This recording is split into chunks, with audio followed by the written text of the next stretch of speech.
ఆ రోజు మనం ఊహించాము 24 అంటే కూడా 24 మళ్ళీ తగ్గి 21 అయిపోయింది. ఇన్ని తగ్గి కూడా మనం దేనికోసం నిలబడ్డామంటే మనకు బలంగా, నేను చెప్తున్నాను, ఆన్ యావరేజ్ జనసేన ఓటింగ్ బలం లేని చోట అన్ని ఒక యావరేజ్ తీసుకుంటే, సరాసరి తీసుకుంటే 175 నియోజకవర్గాల మీద మనకు ఖచ్చితంగా ఒక 20% ఓటింగ్ పెరిగింది. 7% నుంచి 20% ఓటింగ్ పెరిగింది. కానీ మనం తక్కువ చేయటం వల్ల మనం పదే పదే మన అందరికీ మనం ఎందుకు తక్కువ చేసి ఎందుకు కూటమి రావాలని పదే పదే చెప్పడం వల్ల మీరు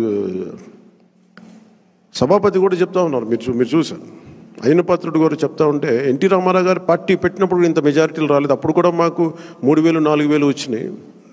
కానీ ఈ రోజున చూస్తే ఒక్కొక్కరికి 30,000 40 70 90 అసలు ఊహించని మెజారిటీ. ఒక ఎంపీకి వస్తే ఇలాంటి మెజారిటీస్, అలాంటి మెజారిటీలతోటి కొట్టారంటే ఇది జనసేన తాలూకు బలం ఎంత మీకు బలంగా ఓట్ టర్న్ అయిందో మనందరికీ తెలుస్తూ ఉంటుంది. ఇది మనం నిజంగా చాలా ఆనందపడాల్సింది, మనం గర్వించాలి. అట్ ది సేమ్ టైం చాలా బాధ్యతగా కూడా దీన్ని ముందుకు తీసుకెళ్ళాలి. అలా ఇంకో నాకు మన నాయకులందరికీ కూడా నా విన్నపం, ఎవరిని కూడా వైసీపీ నాయకుల్ని కానీ ప్రత్యర్థి పార్టీకి సంబంధించిన ఎవరు కానీ వాళ్ళు మన శత్రువులు కాదు. వాళ్ళు ఇంక్లూడింగ్ వైసీపీ కూడా మనకు శత్రువులు కాదు, మన ప్రత్యర్థులే. రాజకీయ పార్టీ వాళ్ళు మన శత్రువులుగా పరిగణించవచ్చేమో నాకు తెలియదు, అలాగే చేశారు వాళ్ళు. కానీ మనం వాళ్ళని శత్రువులుగా పరిగణించట్లేదు. ఈ మెసేజ్ మీరు దయచేసి లోతుగా మీరు అర్థం చేసుకోవాలి. దీన్ని వాళ్ళని పీడించడం కానీ వాళ్ళు చేసిన తప్పులు మనం చేయకూడదు. అలా అని చెప్పి మనం ఏం చేతులు కట్టుకుని ఏం లేవు. వాళ్ళు చేసిన తప్పులు ఉంటే చట్టం ప్రకారం మన పివి నరసింహారావు గారు ఉటంకించినట్టుగా మన పిఠాపురం సభలో కూడా చెప్పాను, చట్టం ఏ పనులు చేయాలో ఆ పనులు చేసుకెళ్ళిపోతూ ఉంటుంది. కానీ కక్ష సాధింపుగా కూర్చోబెట్టి వాళ్ళని వేధించడం కానీ, సామాజిక మాధ్యమాల్లో నిందించడం కానీ, అలాగే ఎవరిని కూడా వ్యక్తిగత దూషణకి దూరంగా ఉండమని నేను అందరినీ కోరుకుంటా ఉన్నాను. నిజంగా యుద్ధం వస్తే మటుకు, గొడవే వస్తే మటుకు అది వెనకాడం, అది మీ అందరికీ తెలుసు. వచ్చాను, అందుకే నేను పదవులు ఏమి ఆశించలేదు. నేనేమి ఎవరిని పదవి అడగలేదు, ఏమి చేయలేదు. మీరు చూస్తే నేను ఎక్కడ కూడా ఎలక్షన్ టైంలో నేను ఉప ముఖ్యమంత్రి అవుతానని కానీ అసలు ఏమి నేను మాట్లాడలేదు, దాని గురించి చెప్పలే. పదవులు ఉన్నా లేకపోయినా పని చేద్దాం, ప్రజల కోసం పనిచేద్దాం, నిలబడదాం, ఈ తప్ప వేరే ఆలోచన లేదు. అలాంటి మనకి ఈరోజున మన ప్రభుత్వంలో భాగస్వామ్యం అవటం మనందరికీ కూడా చాలా పెద్ద బాధ్యత.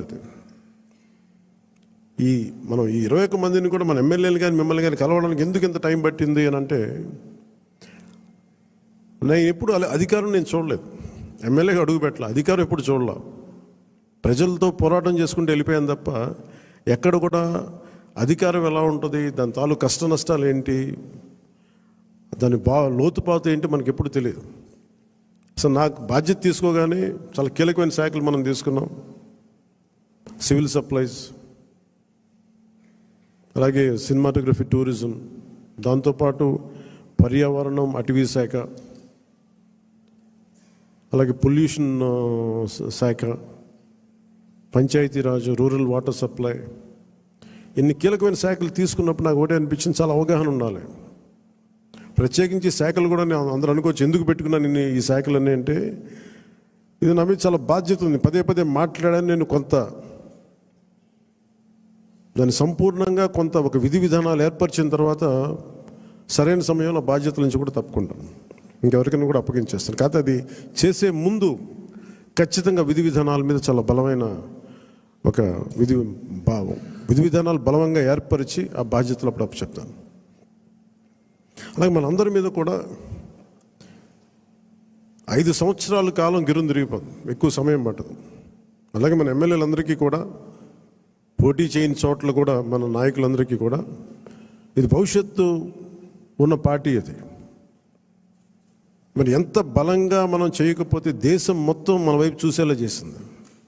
దేశం మొత్తం ఈ రోజున ఎవరన్నా సరే దేశం మొత్తం మీద ఢిల్లీలో ఎక్కడికి వెళ్ళినా నన్ను పదే పదే పిలిచి గౌరవిస్తున్నారంటే అది మీ అందరూ చేసిన కష్ట ఫలితం. అది నేను ఒక్కడిని చేశానని కానీ, నేను ముందు నడిపించానేమో కానీ నాతో పాటు నడవడానికి మీరందరూ ఉండి 21 మంది మనకి సభ్యుల్ని, 2 పార్లమెంట్ సభ్యుల్ని గెలిపించుకొని తీసుకెళ్ళటం ఆషామాషే విషయం కాదు. మన ఉదయ్ గారు కానీ బాలశౌరి గారు కానీ మనం అడుగుతున్నారు, నెక్స్ట్ పార్లమెంట్ సెషన్స్ ఉన్నాయి, ఏం మాట్లాడాలి అంటే ఉదయ్ గారు కూడా చెప్పారు, మీరు ముందు అవగాహన చేసుకోండి, ఎలా మాట్లాడాలి, ఏం మాట్లాడాలి, ఈ సెషన్ అంతా అవగాహన చేసుకోండి.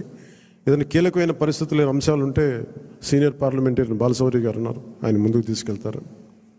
ప్రధానమంత్రి గారితో కూడా చెప్పేటప్పుడు ఏం మాట్లాడాలని అడిగితే ఉదయ్ గారికి బాలశౌరి గారికి ఒకటే చెప్పాను, 140 కోట్ల మంది బరువు మోసే ప్రధానమంత్రి గారికి మనం సహాయపడాలి కానీ ఆయనకి బరువు పెంచకూడదు. ఇది ఒక్కటే చెప్పండి, నా మాటగా చెప్పండి ఆయనకి. మేము మీకు బరువు తగ్గించే వాళ్ళమే కానీ బరువు పెంచే వాళ్ళం కాదు. అందరూ అడుగుతూ ఉన్నారు, ఎందుకు వెళ్ళి మీరు ప్రధానమంత్రి గారిని కలవరు, వెంటనే కలవచ్చు కదా అంటే నాకు తెలుసు ఆయనకి ఆయన గుండెల్లో స్థానం ఉన్న తర్వాత ఆయన పక్కన నిలబడాలండి. అది అవసరమైన మేరకు సరైన పరిస్థితులు వచ్చినప్పుడు ముందుకు తీసుకెళ్తాం, కలుస్తాం. అందుకే దశాబ్దం పాటు ఆయన కలవకపోయినా నేను ఎప్పుడు కూడా బాధ్యతలు మోసే ప్రతి ఒక్కరికి కూడా నేను అండగా ఉండాలని కోరుకునేవాడిని. బరువు పెట్టకూడదు వాళ్ళకి అని కనీసం కూర్చోబెట్టి ఒక ఫోన్ కాల్ కూడా చేయను. ఎందుకంటే మీకు అవసరమైతే ఒకటే చెప్తాను, మీకు అవసరమైతే నేను ఎప్పుడు ఉంటాను ఒక్క మాట చెప్పండి నాకు, నేను మీకు అండగా ఉంటానని చెప్తాను. నాకు అట్లా జన సైనికులు వీర మహిళలు బలంగా నిలబడిపోయారు. నాకు ఏం ఆశించలేదు, ఎవరు కూడా చిన్న పదవి ఆశించలా, ఏం ఆశించలా. వాళ్ళ కోరికల్లో మార్పుగా రావాలి, ఆ మార్పు కోసం మేము నిలబడాలి అని ఒక కట్టుదిట్టమైన ఆకాంక్ష తప్ప ఇంకే స్వార్థం లేదు. అలాగే మన నాయకులు కూడా, పోటీ చేయని నాయకులందరికీ కూడా పేరు పేరున మీ అందరికీ ధన్యవాదాలు తెలుపుకుంటా ఉన్నాను. నేను 21 సభ్యులు మొన్న పిఠాపురం సభలో కూడా చెప్తా ఉన్నాను. చిన్నప్పుడు మా టీచర్ చెప్తా ఉన్నారు, ఆయన బైబిల్లో ఇప్పుడు నేను వెళ్ళే సిచ్యువేషన్కి వెళ్ళే టైంకి ఆవిడ ఏదో చదువుతూ ఉన్నారు, బైబిల్ చదువుతూ ఉండేవాళ్ళు. ఆవిడ మాట్లాడేది ఏదో ఒక రోజు వెళ్తే ఏదో చదువుతూ ఉంటే నన్ను పిలిచి, నువ్వు ఇది ఎన్రా నీకు మంచిదని చెప్పారు. ఎందుకు చెప్పారు తెలియదు కానీ నిజంగా పనికి వచ్చింది నాకు. తనను తను తగ్గించుకున్నవాడు హెచ్చింపబడును, నీకు మంచిది అవుతురా నీకు. ఆ మాట ఏంటి నేను ఎప్పుడు అనుకునేవాడిని, అంటే మనం ఎంత సాధించినా తగ్గి ఉండడం చాలా అవసరం. అంటే ఏమీ లేని ఇస్తరాకి ఎగిరి పడుతూ ఉంటాం, ఎగిరెగిరి పడుతుంది. అన్నీ ఉన్న ఇస్తరాకి చాలా నిండుగా ఉంటుంది. అలాగే ఎన్ని స్థానాలు అనే కంటే కూడా ఎంత బలంగా చేసామనే దాని మీద అందరూ అన్నారు. ఆ రోజున తాడేపల్లిగూడెం సభ మన బొలిశెట్టి గారు రోజు ఉన్నప్పుడు అందరూ కూడా తాడేపల్లిగూడెం సభ చేద్దాం, మనం 24 స్థానాలకి పోటీ చేస్తాం అని చెప్పిన తర్వాత మొట్టమొదటి సభ కూటమికి ఎప్పుడు వచ్చే ఉధృతి లేదు. ఆ రోజున అందరూ చెప్తారు, నాకేం తేడా కనిపించలేదు కానీ బట్ అందరికీ ఒకటే అనిపించింది, ఉధృతి లేదు, హుషారు లేదు, మీరు పాడు చేసిన నానా రకాలుగా మీ అందరికి అభిప్రాయాలు ఉన్నాయి. ఆ రోజు నేను దాన్ని తప్పని చెప్పట్లా. ఆ రోజు మనం ఊహించామా 24 అంటే కూడా 24 మళ్ళీ తగ్గి 21 అయిపోయింది. ఇన్ని తగ్గి కూడా మనం దేనికోసం నిలబడ్డామంటే మనకు బలంగా, నేను చెప్తున్నాను, అన్ యావరేజ్ జనసేన ఓటింగ్ బలం లేని చోట అన్ని ఒక యావరేజ్ తీసుకుంటే, సరాసరి తీసుకుంటే 170 నియోజకవర్గాల మీద మనకు ఖచ్చితంగా ఒక 20% ఓటింగ్ పెరిగింది. 7% నుంచి 20% ఓటింగ్ పెరిగింది.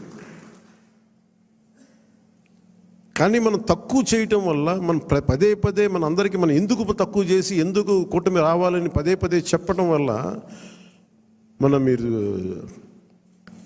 సభాపతి కూడా చెప్తా ఉన్నారు, మీరు చూశారు, అయ్యనపాత్రుడు గారు చెప్తా ఉంటే ఎన్టీ రామారావు గారు పార్టీ పెట్టినప్పుడు ఇంత మెజారిటీలు రాలేదు, అప్పుడు కూడా మాకు 3,000 4,000 వచ్చినాయి. కానీ ఈ రోజున చూస్తే ఒక్కొక్కరికి 30,000 40 70 90 అసలు ఊహించని మెజారిటీ. ఒక ఎంపీకి వస్తే ఇలాంటి మెజారిటీస్, అలాంటి మెజారిటీలతోటి కొట్టారంటే ఇది జనసేన తాలూకు బలం ఎంత మీకు బలంగా ఓట్ టర్న్ అయిందో మనందరికీ తెలుస్తూ ఉంటుంది. ఇది మనం నిజంగా చాలా ఆనందపడాల్సింది, మనం గర్వించాలి. అట్ ది సేమ్ టైం చాలా బాధ్యతగా కూడా దీన్ని ముందుకు తీసుకెళ్ళాలి. అలా ఇంకో నాకు మన నాయకులందరికీ కూడా నా విన్నపం, ఎవరిని కూడా వైసీపీ నాయకుల్ని కానీ ప్రత్యర్థి పార్టీకి సంబంధించిన ఎవరు కానీ వాళ్ళు మన శత్రువులు కాదు, వాళ్ళు ఇంక్లూడింగ్ వైసీపీ కూడా మనకు శత్రువులు కాదు, మన ప్రత్యర్థులే. రాజకీయ పార్టీ వాళ్ళు మన శత్రువులుగా పరిగణించవచ్చేమో నాకు తెలియదు, అలాగే చేశారు వాళ్ళు, కానీ మనం వాళ్ళని శత్రువులుగా పరిగణించట్లేదు. ఈ మెసేజ్ మీరు దయచేసి లోతుగా మీరు అర్థం చేసుకోవాలి.